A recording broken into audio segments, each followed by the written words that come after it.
곧 예배가 시작됩니다. 온라인으로 하나님께 드리는 예배에 정성을 다해 임해 주시기 바랍니다. 온 가족이 함께 모여 거룩하게 예배를 드립니다. 부모가 아이들의 훌륭한 영적 교사 역할을 하시길 바랍니다. 단정한 복장으로 예배를 드립니다. 성경책을 지참합니다. 예배 10분 전부터 예배 준비를 완료하고 기도합니다. 올바른 자세로 모든 순서에 정성을 다해 참여합니다. 핸드폰보다는 TV나 컴퓨터 모니터로 예배를 드립니다. 예배에 집중하여 하나님의 은혜를 기대합니다. 헌금은 정성껏 준비해서 우편으로 보내시거나 직접 교회 사무실 헌금함에 봉헌합니다. 주의 음성을 내가 들으니 사랑한다 말일세.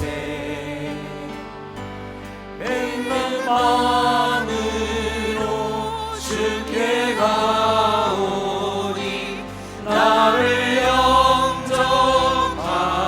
한 번 더 고백합시다. 주의 음성을 내가 들으니 사랑한단 말일세. 믿는 마음으로 주께 가오니 나를 영접하소서.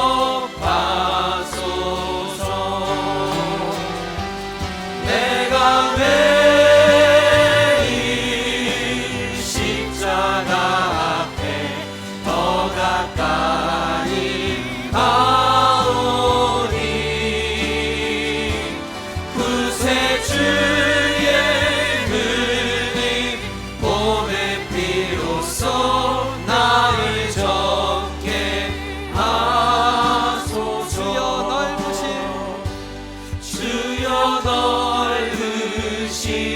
은혜 베푸사 나를 받아주시고 나의 품은 뜻 주의 뜻같이 되게 하여 주소서. 내가 매일 십자가 앞에 내가 십자가 앞에 더 가까이 가오니 구세주의 흘린 봄의 피로써 나를 정케 우리 4절만 함께 찬양합시다. 우리 구주의 넓은 사랑을 측량할 자 없으며 주가 주시는 참된 기쁨도 헤아릴 수 없도다. 내가 매일 십자가 앞에 더 가까이 가오니 구세주의 흘린 봄의 피로써 나를 정케 하소서. 내가 매일 십자가 앞에 내가 매일 십자가 앞에 더 가까이 가오니 구세주의 늘린 봄의 피로써 나를 정케 하소서. 아멘. 우리 이 시간 함께 저희보다 저희를 더 잘 아시고 저희보다 저희를 더 사랑하시는 하나님 아버지, 이 새벽에 그저 아버지라 불렀을 뿐인데 벌써 제 마음은 은혜와 감동으로 벅차오름을 가눌 길이 없습니다. 하나님 아버지, 지금 하나님을 사모하며 각자의 처소에서 머리를 조아리고 기도 올리는 한 분 한 분 찾아가 주시어 그 마음을 어루만져 주시옵고 그 소원에 응답하시는 큰 은혜 내려 주시어 아버지시여 그 큰 영광 홀로 받으시옵소서. 아버지, 참 소망이 없고 참 기쁨이 없는 이 코로나 시국에 많은 어려움이 도처에 있습니다. 허나 그 가운데에도 저에게 세상 사람들이 알지 못하는 새 소망과 참 기쁨을 주시니 그 힘으로 매일매일 살아가며 깊은 감사드리오며 나약하고 부족한 저희가 더러는 실족하며 더러는 불평불만할지라도 또다시 말씀을 게을리하지 않아 말씀 안에 거하며 이 세상에 지지 않는 강건한 믿음의 영과 길을 열어 주시옵고 저희의 눈이 이 땅에 머물지 않고 영원한 천국을 바라보며 살아가게 하여 주옵소서. 아버지, 갓난아이의 순전하고 신령한 젖을 늘 사모하는 저희들이 되게 하여 주옵시고 아직도 하나님을 알지 못하는 자들이 있다면 그들에게도 구원의 은혜를 내려 주시와 선하신 하나님, 사랑의 하나님, 든든한 방패의 하나님을 알게 하여 그들도 순정하며 믿음으로 주님과 동행하는 은혜를 허락하여 주옵소서. 그리하여 이 세상이 죄로 물들지 않고 치열한 삶의 내용이 아닌 오직 하나님의 향기로 가득 넘쳐나 이 땅에서 하나님만을 의지하며 살 수 있는 그날이 올 것을 미약하고 나약한 저이지만 감히 그 큰 소망을 가져봅니다. 그리하여 그 소망으로 이 하루를 열고 매일매일 진정 눈물로 구하며 저의 목소리가 하늘에 닿을 수 있도록 바라옵고 원하오며 이 모든 말씀 존귀하신 우리 예수 그리스도 이름으로 기도드리옵니다. 아멘. 오늘 우리에게 주시는 하나님의 말씀은 베드로전서 2장 11절부터 25절입니다. 함께 봉독하시겠습니다. 사랑하는 자들아, 거류민과 나그네 같은 너희를 권하노니 영혼을 거슬러 싸우는 육체의 정욕을 제어하라. 너희가 이방인 중에서 행실을 선하게 가져 너희를 악행한다고 비방하는 자들로 하여금 너희 선한 일을 보고 오시는 날에 하나님께 영광을 돌리게 하려 함이라. 인간의 모든 제도를 주를 위하여 순종하되 혹은 위에 있는 왕이나 혹은 그가 악행하는 자를 징벌하고 선행하는 자를 포상하기 위하여 보낸 총독에게 하라. 곧 선행으로 어리석은 사람들의 무식한 말을 막으시는 것이라. 너희는 자유가 있으나 그 자유로 악을 가리는 데 쓰지 말고 오직 하나님의 종과 같이 하라. 뭇 사람을 공경하며 형제를 사랑하며 하나님을 두려워하며 왕을 존대하라. 사환들아, 범사에 두려움으로 주인들에게 순종하되 선하고 관용하는 자들에게만 아니라 또한 까다로운 자들에게로 그리하라. 부당하게 고난을 받아도 하나님을 생각함으로 슬픔을 참으면 이는 아름다우나 죄가 있어 매를 맞고 참으면 무슨 칭찬이 있으리요. 그러나 선을 행함으로 고난을 받고 참으면 이는 하나님 앞에 아름다우니라. 이를 위하여 너희가 부르심을 받았으니 그리스도도 너희를 위하여 고난을 받으사 너희에게 본을 끼쳐 그 자취를 따라오게 하려 하셨느니라. 그는 죄를 범하지 아니하시고 그 입에 거짓도 없으시며 욕을 당하시되 맞대어 욕하지 아니하시고 고난을 당하시되 위협하지 아니하시고 오직 공의로 심판하시는 이에게 부탁하시며 친히 나무에 달려 그 몸으로 우리 죄를 담당하셨으니 이는 우리로 죄에 대하여 죽고 의에 대하여 살게 하려 하심이라. 그가 채찍에 맞음으로 너희는 나음을 얻었나니 너희가 전에는 양과 같이 길을 잃었더니 이제는 너희 영혼의 목자와 감독 되신 이에게 돌아왔느니라. 아멘. 오늘 우리가 함께 나눌 은혜의 말씀은 베드로전서 2장 11절부터 25절의 말씀입니다. 성도로 살아가는 우리 모든 그리스도인들은 하늘의 시민권을 둔 사람들입니다. 하나님의 백성은 이 땅에서 살아가고 있지만 하늘에 속한 자로서의 태도와 모습을 갖추고 살아가야 하는 것이 마땅한 삶인 줄 믿습니다. 오늘 본문에서 베드로 사도는 성도들을 향해서 나그네와 행인 같은 자들이라고 강조하면서 어떻게 살아가는 것이 하나님의 백성으로 살아가는 것인가에 대해서 우리들에게 말씀해 주고 있습니다. 여러분은 베드로 하면 어떤 이미지가 먼저 떠오르십니까? 예수님과 함께 다닐 때 제자였던 베드로의 모습, 성경에서 말해주고 있는 베드로의 모습은 좀 다혈질적이고 직설적이고 말보다는 행동이 앞서고 또 급한 성격의 소유자, 그러면서도 약간 겁이 많은 그런 사람 아니겠습니까? 그런데 베드로 전후서에서 보여지는 베드로의 모습 속에서는 예전의 그런 모습을 찾아보기는 힘들고 좀 참으로 성숙하고 잘 다듬어진 지도자의 모습을 볼 수 있지 않겠습니까? 베드로 전후서를 보면서 성령님을 만난 후에 사람이 이런 것이구나 하는 그러한 것들을 느끼게 됩니다. 믿음은 어느 날 부쩍 자라지 않습니다. 아이들이 자라고 나무가 자라듯이 시간이 흐른 뒤에 보면 믿음이 자라고 성장된 모습을 볼 수 있게 되는 것과 같습니다. 콩나물 시루에서 콩나물을 키우는 것과 같다고 할 수 있지 않겠습니까?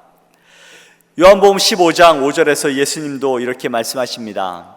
나는 포도나무요 너희는 가지니 저가 내 안에 내가 저 안에 있으면 이 사람은 과실을 많이 맺나니 나를 떠나서는 너희가 아무것도 할 수 없음이라 라고 말씀하고 있습니다. 우리는 예수님께 붙어만 있으면 됩니다. 가지가 나무에 붙어 있는 것처럼 예수님께 붙어 있어서 말씀을 듣고 성경 공부를 하고 교회에서 제공하는 여러 가지 교육 프로그램을 통해 동참하다 보면 자기도 모르게 믿음이 자라고 신앙도 성숙되어져 가는 것을 깨닫게 됩니다. 하루하루 시간이 지나고 한 해 한 해 거듭될수록 믿음의 깊이가 깊어지고 삶의 열매가 풍성해지는 그러한 삶을 살아가는 여러분과 제가 되기를 간절히 소망합니다. 오늘 본문 2장 11절에서 나오지만 베드로전서의 수신자들은 소아시아에 흩어진 성도들, 그리스도인이었는데 그들은 유대계 그리스도인이라기보다는 대다수가 이방인이었던 그리스도인들이었습니다. 시기적으로도 로마에 박해가 있을 때로 짐작을 하고 있는데요. 그때 당시에 베드로의 편지를 받아본 사람들의 상황이 즐겁거나 편안하거나 그런 상황에 그런 환경에 있었던 사람들이 아니었던 것을 우리는 알 수 있습니다. 어찌 보면 지금 우리가 경험해 보지 못했던 코로나 상황보다 더 힘들고 또 환난도 있고 고난의 시기였던 것은 분명했던 것 같습니다. 힘들고 어렵고 그런 고난 가운데 있는 성도들에게 전하는 베드로 사도의 메시지가 우리에게 주는 교훈이 무엇인가 한번 함께 나누기를 원합니다.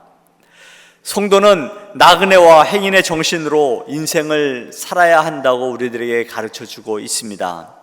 11절에서 베드로 사도는 이 서신을 받는 모든 성도들을 일컬어서 거류민과 나그네 같은 너희라고 지칭하고 있는데요.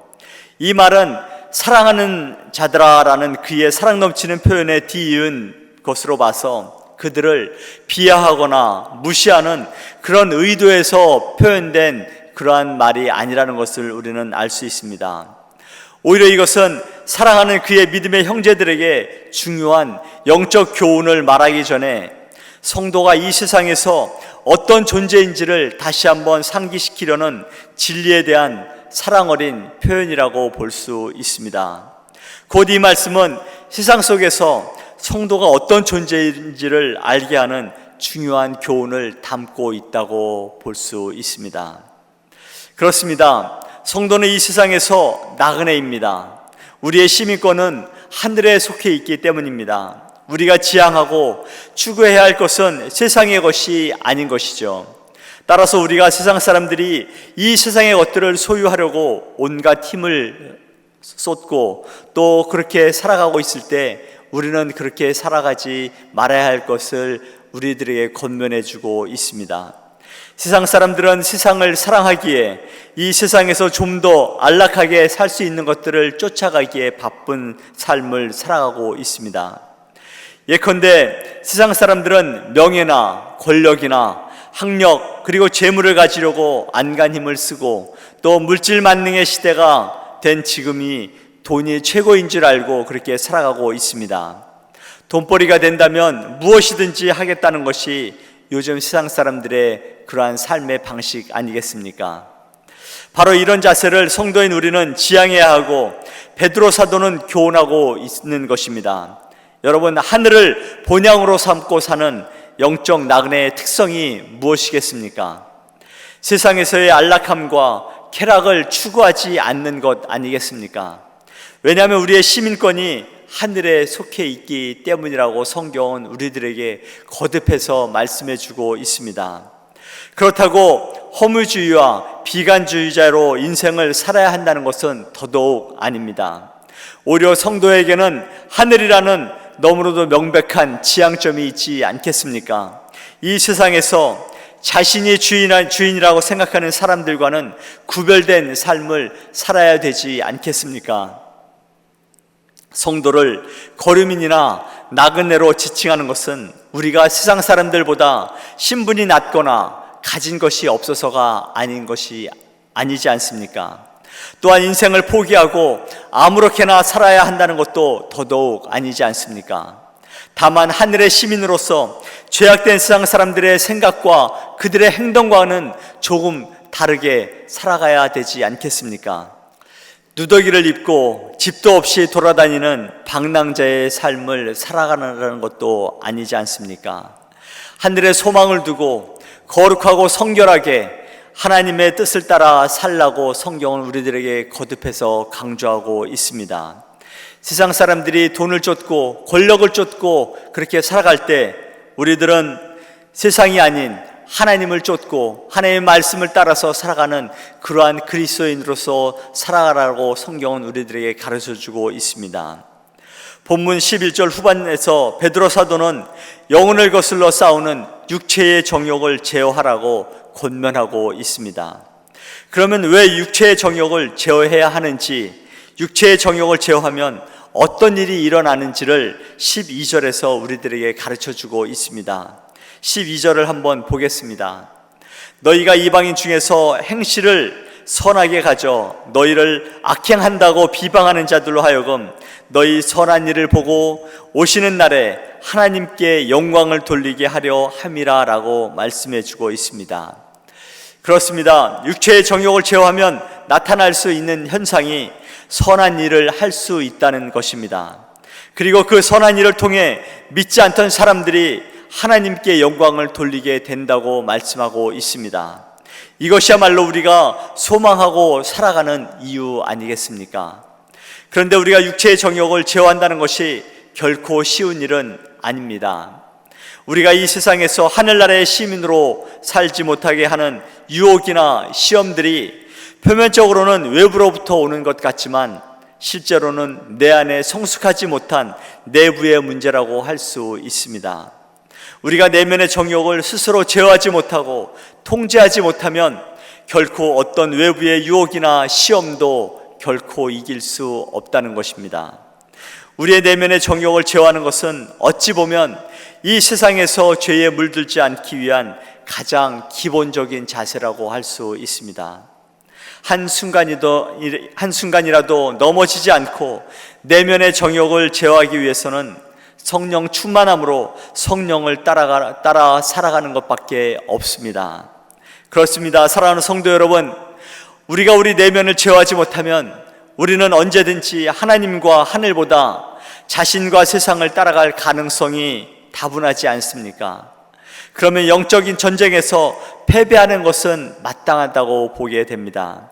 그런데 우리는 100% 승리하는 법을 알고 있지 않습니까? 이것은 우리에게 백전백승을 안겨줄 수 있는 것입니다. 그것은 바로 육체의 정욕을 제어할 수 있도록 성령님께 도움을 요청하는 것 아니겠습니까? 내 힘으로가 아닌 성령님을 의지하는 겸손한 자세를 가질 때 우리는 비로소 육체의 정욕을 제어하고 날마다 승리하는 삶을 살아가게 될 줄 믿습니다. 그런데 이것이 말만큼 쉽지 않은 데에는 그만큼 어려움이 있는 것을 우리는 너무나도 잘 알고 있습니다.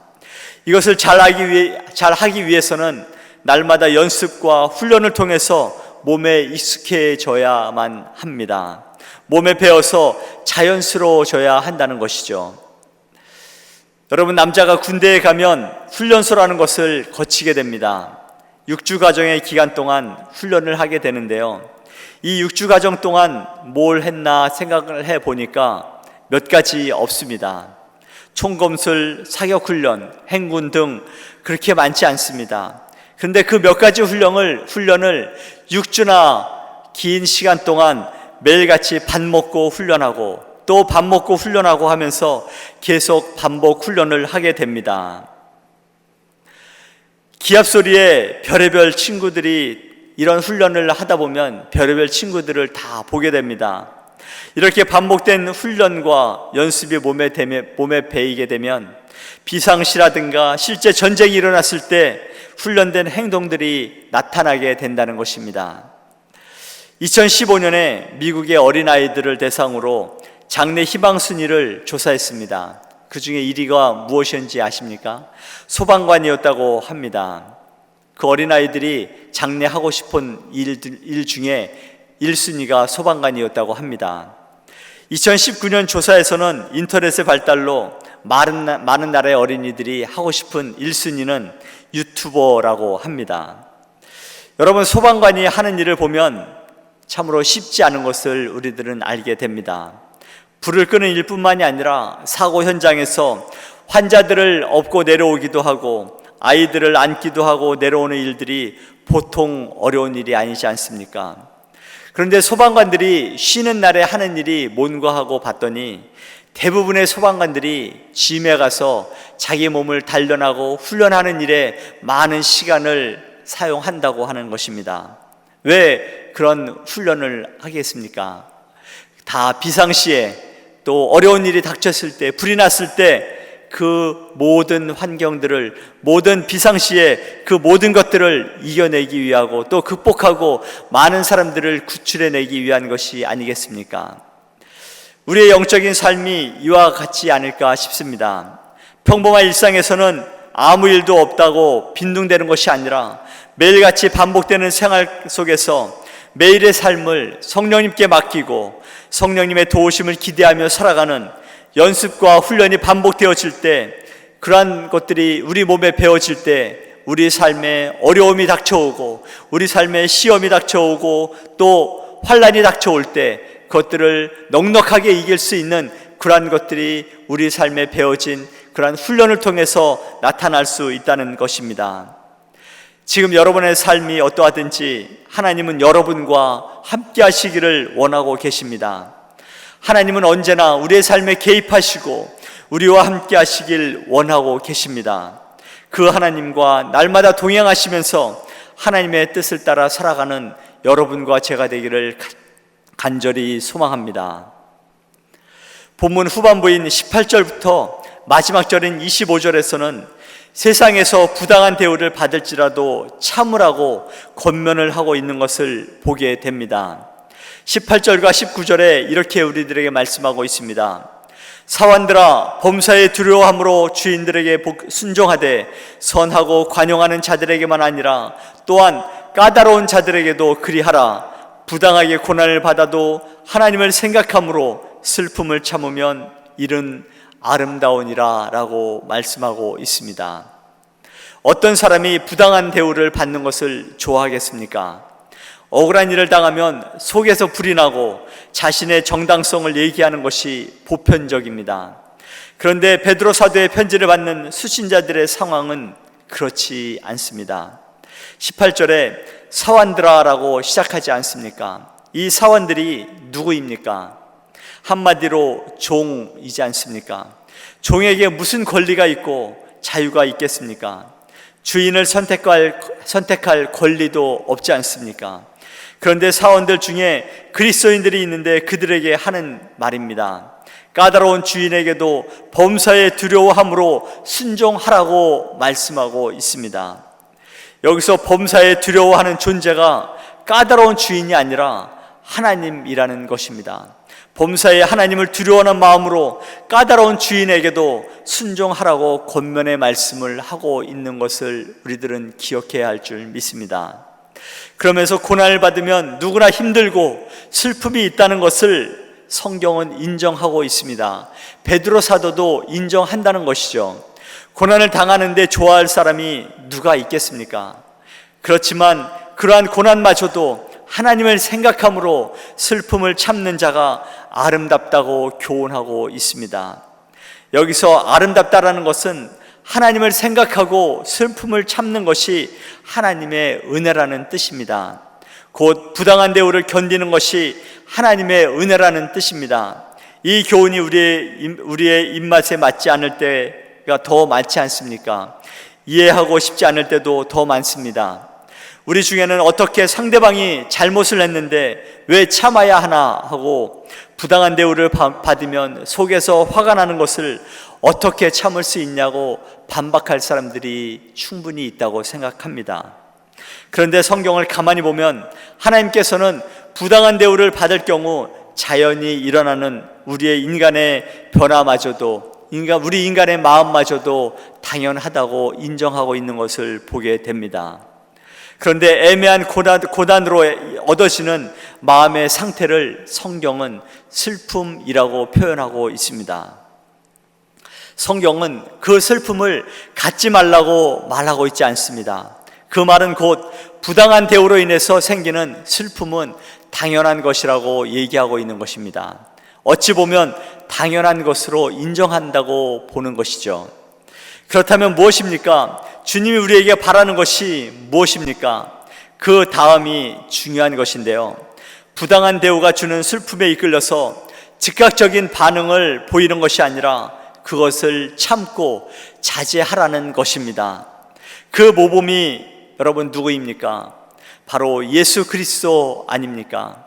이 편지를 쓰고 있는 베드로, 그는 빌라도의 법정에서 온갖 조롱과 침뱉음과 손가락질 뿐만이 아니라 매맞음을 거쳐서 십자가에 달려 죽으신 그 모든 부당한 대우를 받음에도 불구하고 그 모든 고난을 참으실 뿐만이 아니라 죄인들을 용서해 달라고 기도하신 그 예수님을 목격한 목격자 아니겠습니까? 그리고 예수 그리스도를 믿는 우리 모두를 향해서 이 베드로 사도가 우리들에게 권면하고 있습니다. 여러분, 부당한 대우를 받을지라도 참으라고 그 예수님을 목격했던 베드로 사도가 다시 한번 우리들에게 권면하고 있습니다. 여러분, 딱정벌레 아십니까? 딱정벌레에도 여러 종류가 있는데요. 보석 딱정벌레라고 하는 녹색 색깔 나는 딱정벌레가 있습니다. 이 딱정벌레에 아주 특이한 점이 있다고 합니다. 이 딱정벌레에는 산불이 나면 불에서 나오는 연소 생성물을 감지할 수 있는 센서가 있다고 합니다. 그런데 이 센서가 어느 정도 역할을 하냐면 80km 떨어진 곳에서 불이 난 것도 감지하는 능력이 있다고 합니다.